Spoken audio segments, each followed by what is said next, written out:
Winter is gone, the woods are awakening, and the birds are beginning their spring songs.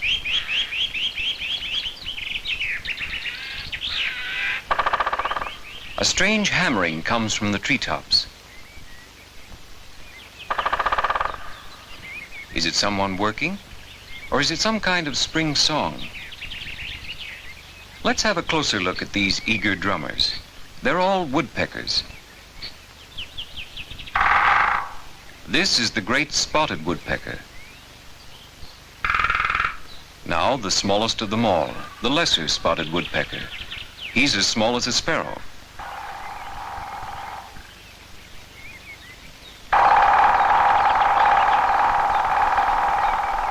And the largest woodpecker in Europe, the black woodpecker, as big as a crow.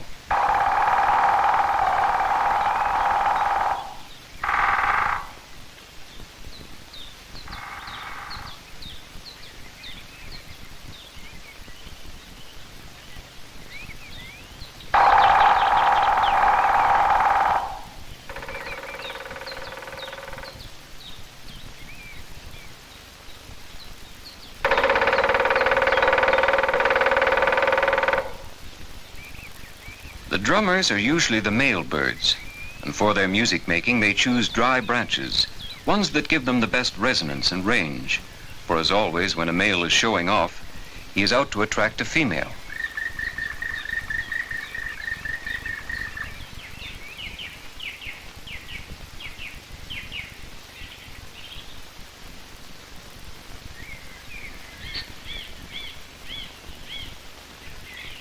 As soon as a couple have found each other, the music stops and work begins.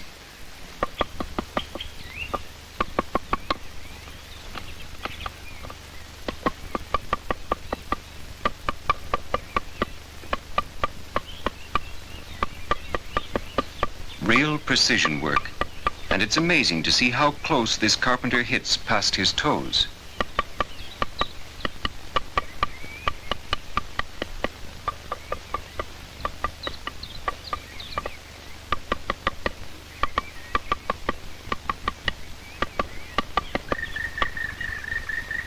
Nearby, the black woodpecker is building his home.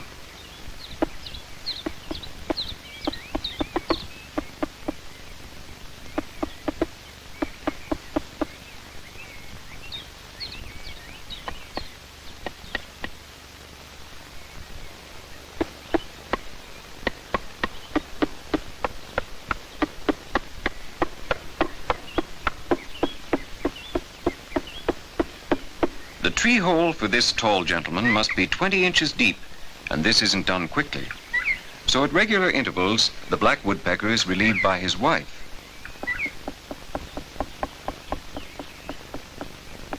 When she calls him, he answers her in a very ceremonious way.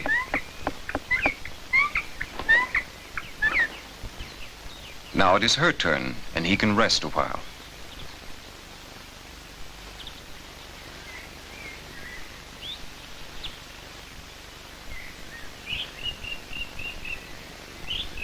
Yes, it takes a lot of work to cut a hole as deep as this. 3 weeks, if all goes well. And nearly every year, the woodpecker builds himself a new house. His old houses are then taken over by many other forest dwellers.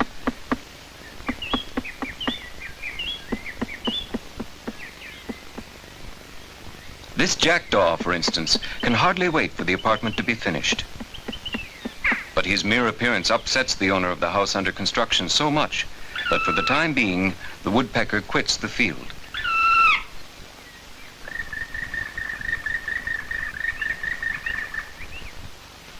The jackdaw takes the first opportunity of thoroughly inspecting the new house. This is too much for even the black woodpecker. But what can he do except make a big noise?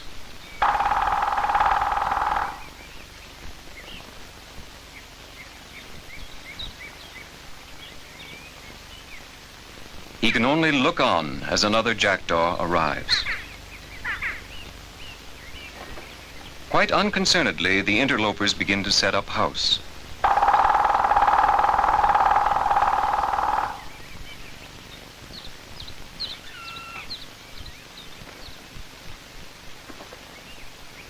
But as soon as the two are on their way again, the woodpecker comes flying down in a hurry and reoccupies his premises.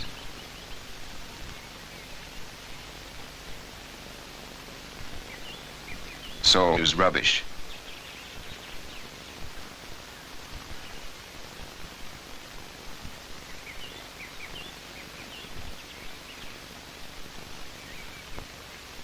Now the room is clean again.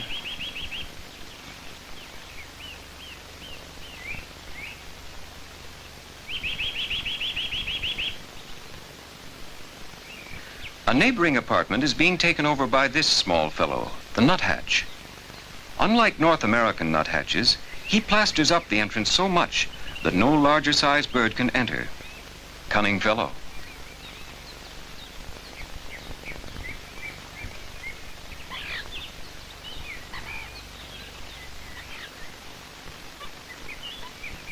Not even the starling can get into the nuthatch's home, and the starling is also looking for a place to live. After 8 busy days, the industrious black and spotted woodpeckers have disappeared right into the tree. With powerful swings of the bill, the loads of chips are thrown out the door as far as possible.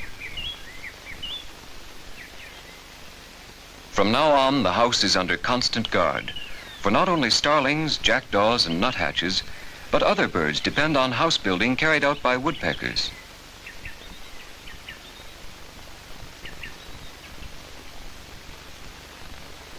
The stock dove, too, pays regular visits and looks longingly on the woodpecker's new home.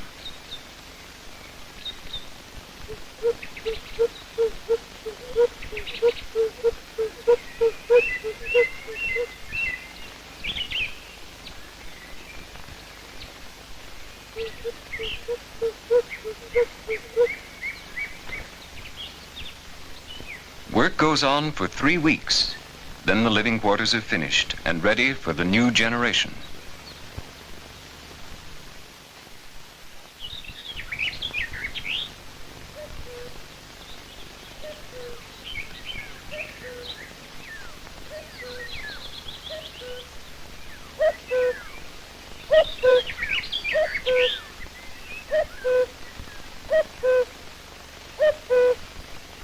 The month of May fills the tree homes with new life. In every hole, hungry woodpecker babies sit waiting for their parents, who work hard to provide them with food. So that Father Woodpecker can carry more on each trip, he keeps the food stored in his throat. Unfortunately, we can't follow him through the door. But let's look at what's going on inside the tree trunk. The black woodpecker wakens his young ones by knocking gently against their bills. And now he feeds his offspring, from throat to throat, so to speak.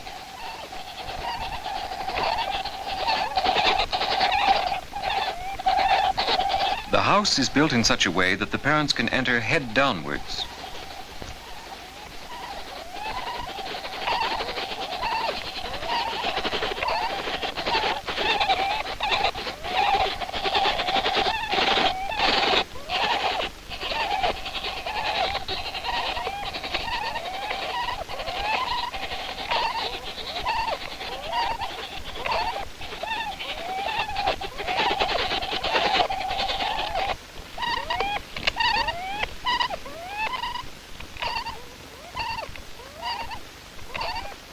After the meal, Father warms the little ones with his soft feathers until Mother arrives.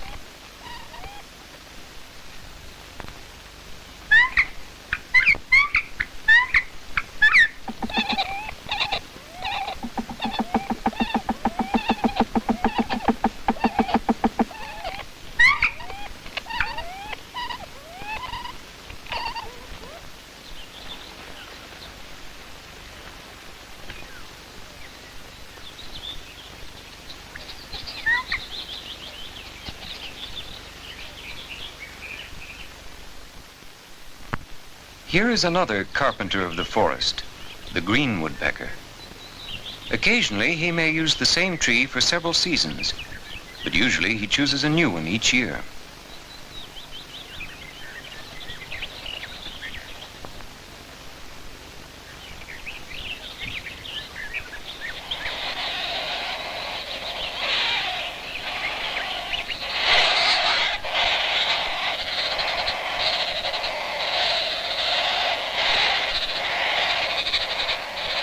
Like the others, the green woodpecker brings up each helping singly out of his throat.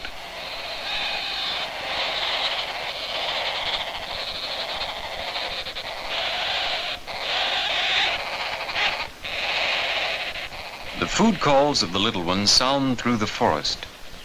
The great spotted woodpecker has heard them. He's curious and wants to look into the strange nursery. But immediately the parent, who doesn't think much of the visitor, chases the stranger away.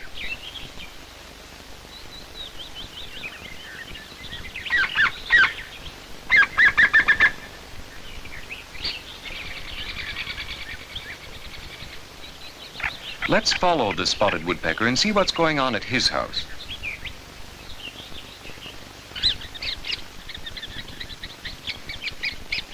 The children of the spotted woodpecker have grown bigger. Their plumage has developed, and they're able to climb. As is the custom in a spotted woodpecker nursery, they quarrel with one another.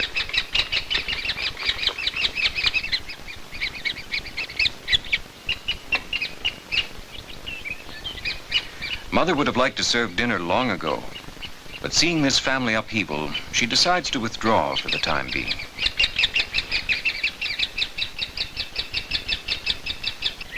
Well, peace has been restored, and now dinner is served.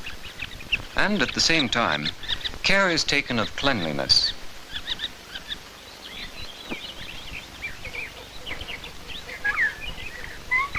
Meanwhile, the young ones of the black woodpecker have nearly become grown-ups.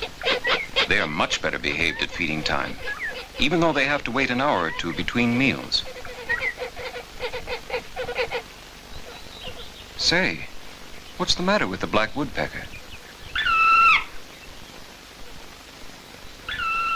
Ah, an enemy. The kite is passing. So for the moment, he must watch out.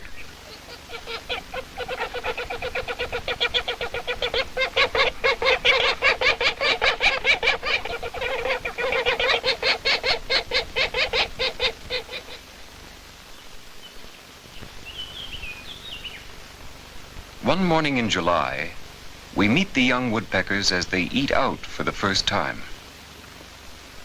Their menu is a very big one. Spiders, beetles, in fact, any big insects they can find. Special delicacies sometimes live in deep seclusion, and the spotted woodpecker must knock hard at branches and trunks until he hits a hollow spot, perhaps a tunnel bored by beetle grubs.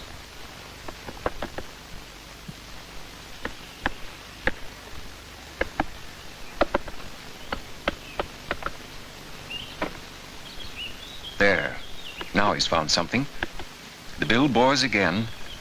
The long tongue thrusts forward like the point of a harpoon, and the beetle larvae are caught. Let's see if there's any dessert. Sorry, there isn't.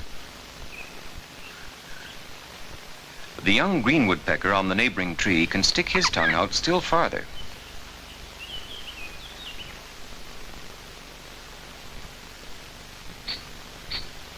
The one down there gets his food out of the earth, something like our flicker.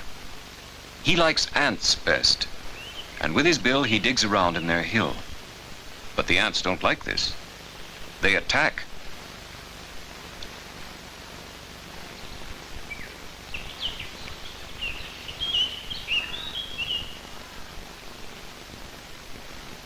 He's able to shake off the first ones, but then it's too much for him, and he has to retreat.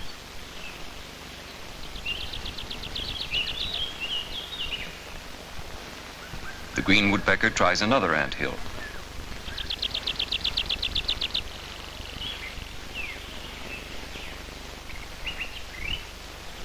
First, he picks off the sentries, and then he discovers the entrance.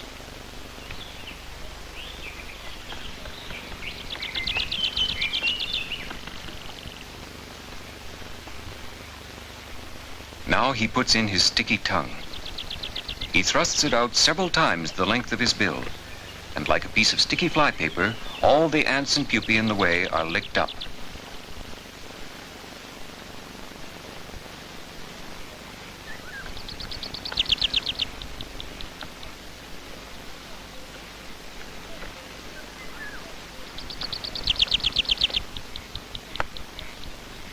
The whole encampment within his reach is swept clean.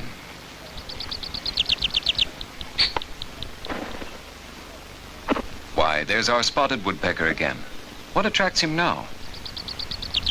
Ah, that hazelnut.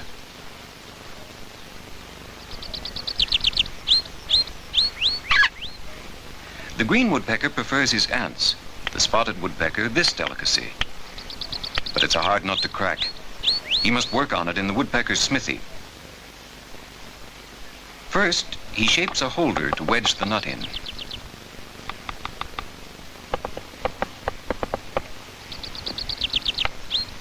No, it's not the right size yet. Again and again, the nut falls down. But the little fellow knows how to deal with it. He ruffles his feathers and catches the nut in his apron. No, it doesn't work here at all. He looks for a different smithy. And here he succeeds right away.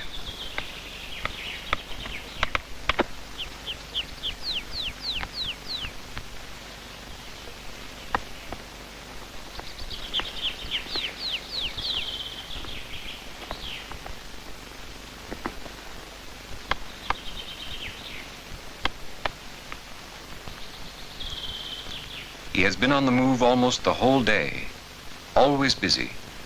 Now his working hours are over.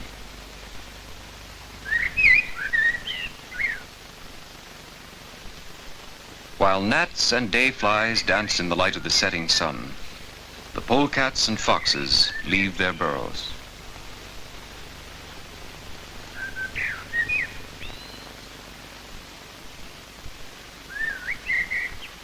Now it's time for our young woodpecker to find lodging for the night. But many holes, unfortunately, are already occupied. This is where the tree bat lives. Let's have a look over here.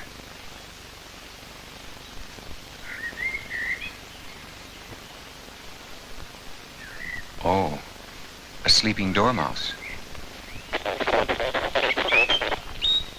And here? Maybe this place is vacant. Ah, yes. And so, good night.